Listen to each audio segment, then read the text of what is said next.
Hello, and welcome to a fascinating look at a particular group of organisms known as the couple, made up of two individuals which progressively join up over time, eventually becoming exclusive. Although very common with examples found in every imaginable environment, there is still very little known about the couple. It is for this reason that we have journeyed out on this rather cool evening as our team of researchers has gotten word that a particular couple that we have been studying for some time is in the area. After only a few moments of searching on their new GPS tagging system, we have found what can only be described as an excellent specimen of a couple. It is this new tagging system which promises to unlock some of the mysteries that have stood the test of time. Through advances in technology, this new tagging system allows us to hear not only what an individual is saying, but also what they are now thinking. We must now approach the couple very quietly, for they are indeed in a habitat that they frequent fairly often, called the car. Here they are. Magnificent, aren't they? Let's have a listen. Hey, do you realise that as of tonight, we've been seeing each other for exactly 6 months? At this point, research has typically shown that following a statement of this kind, a fair duration of silence is observed. Until now, we haven't known exactly what this silence is for, but now, through new technology, the secret is finally unleashed.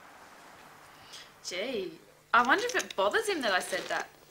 Maybe he's been feeling confined by our relationship. Maybe he thinks I'm trying to push him into some kind of obligation that he doesn't want, or isn't sure of.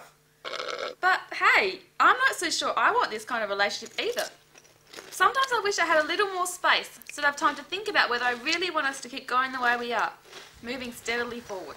Now, each of the units in the couple does not use the silence in the same manner. For instance, in the time it has taken the female to come up with all of these thoughts, the male has only managed to come up with... Gosh, 6 months. Not missing a beat, the female continues. I mean, where are we going? Are we just going to keep seeing each other at this level of intimacy? Are we heading toward marriage, toward children, toward a lifetime together? Am I even ready for that level of commitment? Do I really even know this person? Fascinating. In less time than it takes for a Venus flytrap to devour a fly, the female has considered all possible future ramifications of this statement. Fascinating. Now, let us see where the male has got to.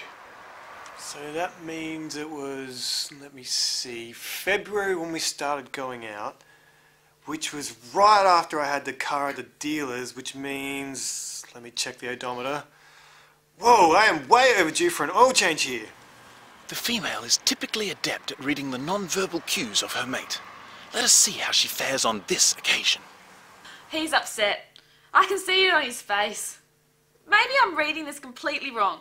Maybe he wants more from our relationship, more intimacy, more commitment. Maybe he has sensed, even before I sensed it, that I was feeling some reservations. Yeah, I'll bet that's it. That's why he's so reluctant to say anything about his own feelings. Oh, he's afraid of being rejected. And I'm going to have to look at that transmission again. I don't care what those morons say, it's still not shifting right.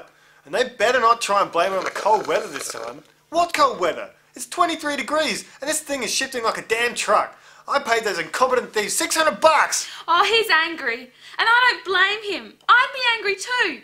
Boy, I feel so guilty. Putting him through this? But I can't help the way I feel. I'm just not sure. Well, they'll probably say it's a 90-day warranty. That's exactly what they are going to say, the scumballs. Maybe I'm just too idealistic, waiting for a knight to come riding off on his beautiful white horse. When I'm sitting right next to a perfectly good person, a person I enjoy being with, a person I truly do care about, a person who seems to truly care about me, a person who is in pain because of my self-centered schoolgirl romantic fantasies. Warranty? I'll give them a damned warranty. I'll take their warranty and cram it right up there. Alan. What? Please don't torture yourself like this. Maybe I should never have... Oh, I feel so... This is obviously a turning point in the discussion. The female has voiced her inner thoughts. In shock, the male is frantically trying to catch up. He must be careful though. A wrong answer could be detrimental to the relationship. Oh, what is it, hun? I'm such a fool. I mean, I know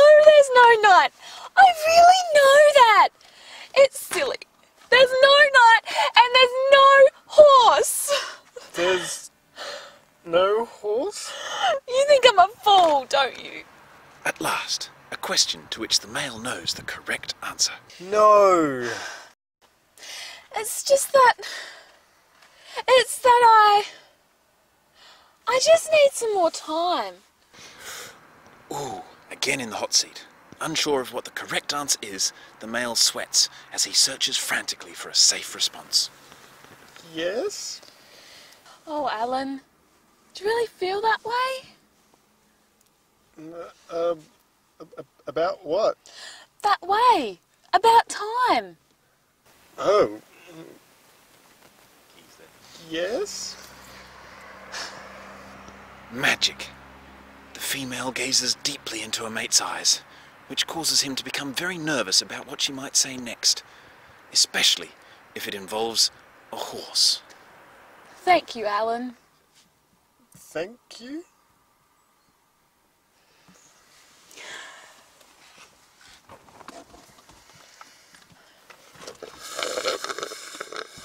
Alan took Michelle home, where she lay a conflicted, tortured soul, and wept until dawn. Meanwhile, when Alan returned home, he opened a bag of chips, turned on the television, and immediately became engrossed in a replay of a tennis match between two Czechoslovakians he'd never even heard of.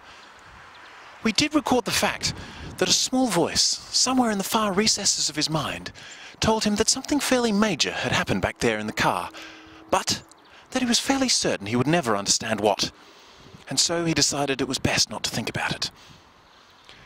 The next day, Michelle called her closest friends, where they talked about the situation for 6 straight hours.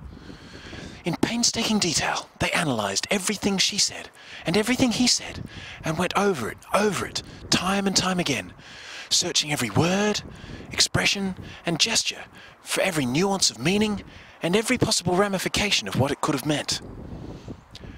They've continued to talk about it for weeks now, on and off, never reaching any definite conclusions, yet never getting bored of the subject either. Meanwhile, Alan, whilst playing basketball with a mutual friend of his and Michelle's, paused just before shooting, frowned, and said, Hey Craig, did Michelle ever own a horse?